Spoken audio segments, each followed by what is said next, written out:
Lecture de la parole de Dieu. Luc chapitre 5, intitulé « Jésus-Christ appelle Pierre, guérit un lépreux et un paralytique et justifie sa conduite et celle des siens contre les pharisiens. » Lecture de la parole de Dieu, Bible Martin. Or, il arriva, comme la foule se jetait toute sur lui pour entendre la parole de Dieu, qu'il se tenait sur le bord du lac de Génézareth. Et voyant deux nacelles qui étaient au bord du lac, et dont les pêcheurs étaient descendus et lavaient leurs raies, il monta dans l'une de ces nacelles qui était à Simon. Et il le pria de l'amener un peu loin de terre. Puis s'étant assis, il enseignait les troupes de dessus la nacelle. Et quand il eut cessé de parler, il dit à Simon, « Mène en pleine eau et lâchez vos filets pour pêcher. » Et Simon répondant lui dit, « Maître, nous avons travaillé toute la nuit et nous n'avons rien pris. Toutefois, à ta parole, je lâcherai les filets. » Ce qu'ayant fait, ils enfermèrent une si grande quantité de poissons que leurs filets se rompaient. Et ils firent signe à leurs compagnons qui étaient dans l'autre nacelle de venir les aider. Et étant venus, ils remplirent les deux nacelles tellement qu'elles s'enfonçaient. Et quand Simon-Pierre eut vu cela, il se jeta aux genoux de Jésus en lui disant, « Seigneur, retire-toi de moi, car je suis un homme pécheur. » Parce que la frayeur l'avait saisi, lui et tous ceux qui étaient avec lui, à cause de la prise de poissons qu'il venait de faire. De même que Jacques et Jean, fils de Zébédée, qui étaient compagnons de Simon. Alors Jésus dit à Simon, « N'aie point de peur, dorénavant, tu seras un pêcheur d'hommes vivants. » Et quand il eut amené les nacelles à terre, ils quittèrent tout et le suivirent.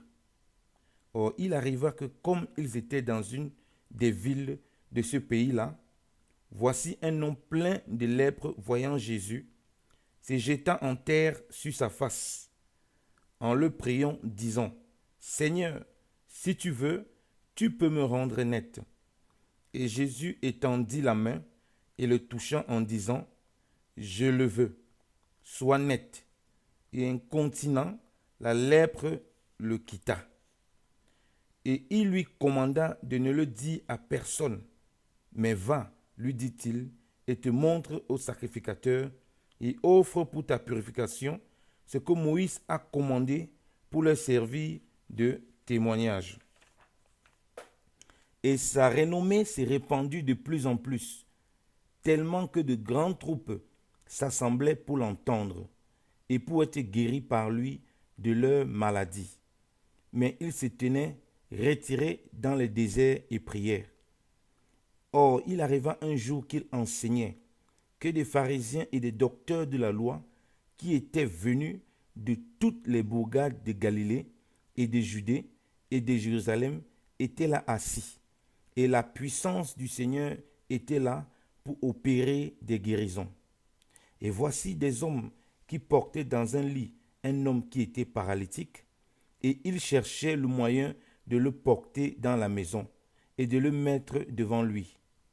Mais ne trouvant point par quel côté ils pourraient l'introduire, à cause de la foule, ils montèrent sur la maison et ils le descendirent par les tuiles, avec le petit lit, au milieu devant Jésus, qui, voyant leur foi, dit au paralytique, « Homme, tes péchés te sont pardonnés. » Alors les scribes et les pharisiens commençaient à raisonner en eux-mêmes, disant, « Qui est celui-ci qui prononce des blasphèmes?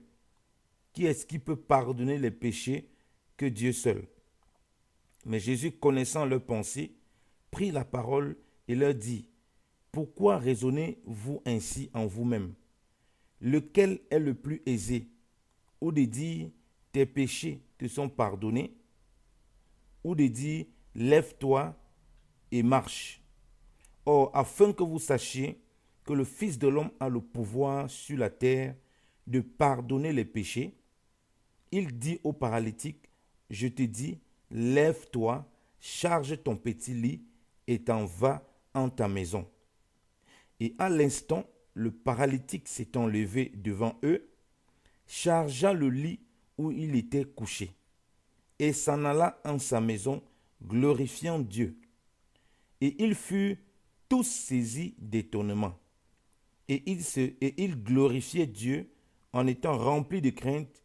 Ils disaient, certainement, nous avons vu aujourd'hui des choses qu'on n'eût jamais entendues. Après cela, il sortit et il vit un péager nommé Lévi, assis au lieu du péage. Et il lui dit, suis-moi. Lequel, abandonnant tout, se leva et le suivit. Et Lévi fit un grand festin dans sa maison, où il y avait une grosse assemblée de péagers et d'autres gens qui étaient avec eux à table. Et les scribes de ce lieu-là et les pharisiens murmuraient contre ses disciples, en disant, pourquoi est-ce que vous mangez et vous buvez avec des péagers et des gens de mauvaise vie? Mais Jésus, prenant la parole, leur dit, ceux qui sont en santé n'ont pas besoin de médecins, mais ceux qui se portent mal. Je ne suis point venu appeler à la repentance les justes, mais les pécheurs. Il lui dit aussi, pourquoi est-ce que les disciples de Jean jeûnent souvent et font des prières, pareillement aussi ceux des pharisiens, mais les tiens mangent et boivent. Et il leur dit, pouvez-vous faire jeûner les amis de l'époux pendant que l'époux est avec eux? Mais les jours viendront que l'époux leur sera ôté, alors ils jeûneront en ces jours-là. Puis il leur dit cette similitude. Personne ne met une pièce d'un vêtement neuf à un vieux vêtement. Autrement, le neuf déchire le vieux, et la pièce du neuf ne se rapportera point au vieux. Pareillement, personne ne met le vin nouveau dans de vieux vaisseaux. Autrement, le vin nouveau rompra les vaisseaux et se répandra, et les vaisseaux seront perdus. Mais le vin nouveau doit être mis dans des vaisseaux neufs, et ainsi ils se conservent l'un et l'autre.